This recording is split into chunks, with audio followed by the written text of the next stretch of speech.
Hello everyone. So today I'm doing a review on the new Arbonne makeup. Arbonne came out with several new makeup products in the month of April, and I finally got around to buying them and trying them out for a bit, and I'm going to review them for you today. So let's just get into the review. So they reformulated their eyeliner, and I got two of their shades. I got the shade Morel, which is a sort of a taupe brown, and I got the shade Sage, which is a sage green. These eyeliners are nice because, so this is the packaging. It has a cap that comes off. They twist up and they twist back down. And then my favorite little detail of these is that they have a sharpener on the back where you can sharpen your point. Even though they twist up, you can still get that really fine point if you want, which is really nice. So I think that's such a cool little detail that they have on there. As far as the quality of these, I am not blown away. I was really excited, especially for this one, Morel, because I really wanted something that I could do on the waterline of my lower lash line, you know, right in there to make my eyes brighter as almost like a nude pencil. But the pigmentation just wasn't there for the waterline for either of these. I don't know if these are designed just not to go in the waterline or what, but they're not as creamy and pigmented as I would have wanted them to be. They are a bit of a harder formula. And another thing that I noticed is that both of these have little, very small bits of gold glitter in them, which is interesting to me, not something I would necessarily expect in an eyeliner. So I'm gonna swatch them again right now just because I wanna kinda. So you can see there, it's not bad. It's not like it doesn't show up. It shows up. It's a really nice, pretty color. There's tons of gold glitter in this one. I don't know if you can see, but I can see it's very, it'd be a really pretty like eyeshadow, like a cream eyeshadow, but just not what I would expect in an eyeliner. And then, yeah, and then that Morel one has the same glitters in it, and it's just not that pigmented, you know? So I don't know. So I'm just not blown away by these. I kind of wish I had got like a black one, like the classic shade that everyone's going to get, like a black or brown, just so I could know what the quality is of those. Maybe they're better. I don't know, maybe I'll try it eventually, but for now I'm just not blown away by these. Okay, they also came out with some new brow products. The Arbonne has had a clear brow gel in the past, and that's the only brow product they've had. I used to recommend, because I'm an Arbonne consultant, I used to recommend using the brown eyeliner for people for their brows because they'd always want something to fill their brows in, and you know, eyeliner was never like ideal for brows. So they finally came out with brow products, and the first one here is their Shape It Up Brow Pencil. And it's, again, it's a twist up. This one doesn't come with a sharpener, which I wish it did. I think it would be almost more useful to have a sharpener on this one than on the eyeliners, just because you need to be more precise in the brow area, you know what I mean? But this one comes like this, and I got the shade Dark. And then on the other end, you have a cute little spoolie. This is a really nice size for a spoolie. It's a good quality in my opinion. I really enjoyed using it. So I really do like that. And another thing that I have to say that I really love is that these caps are two different sizes, so they're different enough that you're not gonna get confused. I used to have, I think it was a Milani brow pencil. Oh my gosh, they're mowing the lawn outside, I'm so sorry. So I used to have, I think it was a Milani brow pencil that had, the caps were similar in size, but not quite the same, so if you accidentally switched it, you would smush your liner part of it. Luckily, these ones are nice and different, so you're not gonna make that mistake, so I have to just give them props for that. That was really nice. When I used it, and I liked the way my brows looked, was when I used it just like I said in the sparse areas, sort of over here. Not in the front. It's not precise enough for the front in my opinion, but in the back here I did like it. And then the other brow product that they came out with is this Shape It Up Tinted Brow Cream, and this is just, as it says, it's like a brow gel or a brow cream, and it's got color to it, and it has an adorable little brush. It's so perfect, but the size is just really ideal for getting the brows. The only thing I've noticed is that the formula is a little bit runny, so I get a lot on the brush and I have to kind of scrape it off. One solution that I found for that though was to start in the thicker areas of my brows and just really fill it in with the cream product, and then where I want less of that, after I've kind of gotten rid of the excess on, you know, the base of my brows, then I go towards the front here and kind of just get the last of it where I don't want it to be too heavy. That's what I ended up doing today. This is all that I'm wearing in my brows today. I pretty much like it. I'm not crazy about the front.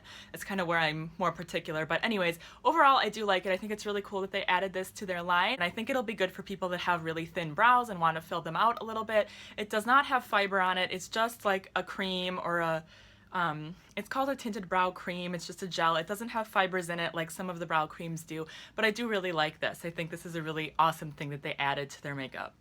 They also came out with an eyeshadow primer, which is super exciting because they've never had one before, and as a consultant, I always tell people, prime your eyes. That's like the one secret to making eyeshadow last and to making colors pop is to prime your eyes, but Arbonne didn't have a primer, so it was kind of difficult for me. But now they do, and this is what it looks like. So it has this doe foot applicator, and it's, you know, a beigey light sort of color. I mean, I'm not going to say skin tone because it's not my skin tone. And this does just come in one shade, but that's fine. It really, the purpose of a primer, I like them when they're a little bit lighter like this because it does make those colors pop and it covers up all of the veins. This worked beautifully. Let me swatch it because I don't think I swatched a picture of it. So this is what it looks like, and it doesn't dry super quick, but it dries enough. It's not super tacky like some of them are. It's fairly thin, but it's not so thin that like it doesn't exist. So like if you've tried a lot of primers, like the Lorac primer is really, really thin. The Urban Decay primer is really, really thick. This is right in the middle. This is similar to the e.l.f. primer, only it's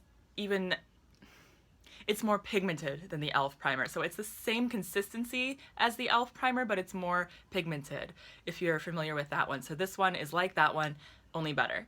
And yeah, let me just kind of, yeah, so it's got a little bit of like tackiness to it, but it's not super sticky in the sense that it will like crease right away or anything like that. And this is just what I do on my eyelid. I just kind of push it in all the way from my lid up to my brow bone and create a nice primed base for eyeshadow on there. So I definitely love the eye primer. I definitely will be using this and probably repurchasing it. The last thing that I wanted to review are their new eyeshadows, and they are loose pans, so they're in my Z palette, and it is these four right here, so just ignore the rest.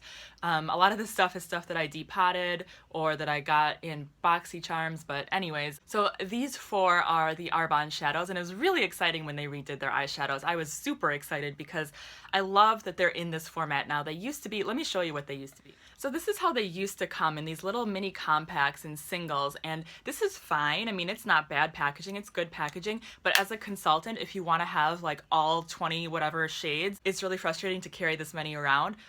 But now all you have to do is put them in a palette. Now Arbonne does sell duos palettes where you can buy the palette and then put 2 shadows in there. They also sell quads, so you can pick out 4 shadows and put them in there. They don't sell any big Z palettes like this yet, and I do know that, so the regular brand Z palette that you can get on, I think I got mine on Amazon, works for these. They are magnetic, like they're, well, this is magnetic, but they are magnetized. They're, you know what I'm trying to say, they work in the Z palette. Also, the Coastal Scents, I think, has loose eyeshadow palettes, like little circle shape. I'm pretty sure these work in those as well. So just an FYI, but I like the Z palette the best because I think it just looks so cool. So the shades that I got are Canyon. This is a matte reddish brown, so pretty, so soft and beautiful. I just love it. This is Sienna. This is a dark, kind of cool toned, very dark brown. Matte, again, this is a matte shade. This is Sunstone. Now, I don't know what is going on here, but it's starting to get a hard pan, and that's kind of frustrating. I tried to swatch it earlier, and that could be why. These are so soft. These are like softer than Lorac shadows soft. These are so soft, and I love that about them, but it makes them kind of hard to swatch. So anyways, but this is Sunstone, really pretty, warm tone, kind of neutral shade, and it is a matte again. And then this is Dawn, and this is a super shimmery, really beautiful shade. Now, it looks kind of beige, almost kind of boring in the pan, but it actually has a pinkish reflect to it. So when you mix all these shades that I got together, you get this really pretty effect that is like what I've been loving for summer so far. This kind of like reddish, pinkish, really warm, orangish look that is just so beautiful. So I love it. Of everything that I am reviewing today, the shadows are definitely my favorite. I cannot wait to get more. I want to fill up a whole palette full of them. I'm so excited about the shadows. So yes, that is my review for today. So if you guys are interested in purchasing Arbonne, I've talked about this in other videos, but Arbonne is a network marketing company, which means you have to purchase it through an independent consultant or an independent consultant's website. So if you know somebody who sells Arbonne, you can purchase it through them. I'm an Arbonne consultant, so if you want, you can use my link. I will link it in the description box below. I will, of course, get a commission off of that if you use that link, which I appreciate very much. And if you have any questions on the products, like, I can probably answer them for you. So feel free to contact me on social media. Leave them in the description box, email me, whatever you want to do. Let me know, ask me questions, because I'm more than happy to help you. So yeah, that's it for the review. If you enjoyed this video, please give it a thumbs up. That helps me out a lot, and make sure you're subscribed. I post videos at least 3 days a week. Thank you guys so much for watching. I really appreciate you all, and I will talk to you again very soon. Bye!